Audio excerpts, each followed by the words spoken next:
ايوه يا جماعه، انا اللي عملت الفيديوهين اللي بقول فيهم طريقه التوظيف الصحيحه في الامارات وازاي ان انت تسافر تدور على شغل. بس مش معنى كده ان انا بشجعك ان انت تسافر، عشان انا لقيت تعليقات سلبيه كتير على الفيديوهات اللي انا نزلتها. ما قلتش ان انت هتسافر هتلاقي مناجم ذهب مستنياك، انا ما قلتش ان انت هتسافر هتتمرمط هناك. انت بتاخد بالاسباب، بس ما بين ان انت بتاخد بالاسباب وما بين ان انت عندك ملمين ممكن ان انت ما ترجعهمش هتدفعهم، ممكن تلاقي او ممكن ما تلاقيش.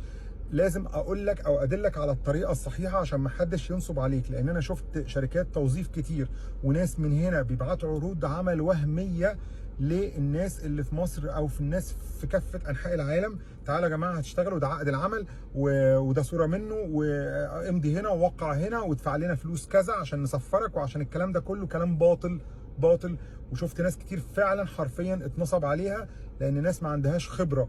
انا واحد هنا بقالي سنين فعارف الطريقه الصحيحه ايه. عقد العمل بيكون بالشكل ده والطريقه كده، والفيزا بتتعمل كده، وحقوقك ايه والتزاماتك ايه، وحقوق صاحب العمل ايه والتزاماته ايه. انا قلت الكلام ده في 2 فيديو. اللي عايز يسافر يا سلام اهلا وسهلا، ما عنديش اي مشكله، ولا الامارات عندها مشكله، بالعكس الامارات بترحب بكل الجنسيات من كل العالم، سواء فيز عمل او سياحه او اقامه او اي حاجه.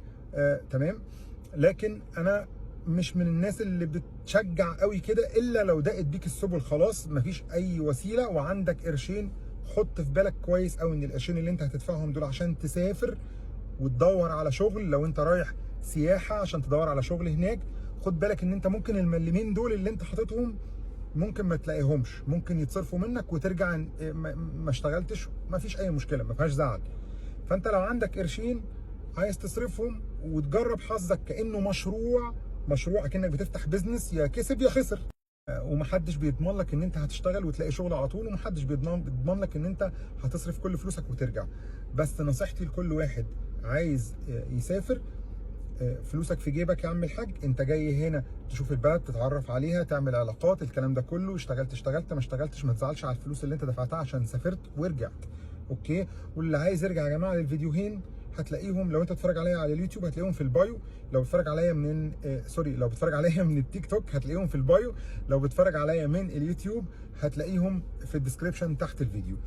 واي سؤال او اي استفسار انا حاضر، وبالعكس انا بحب اساعد الناس كلها. سلام عليكم.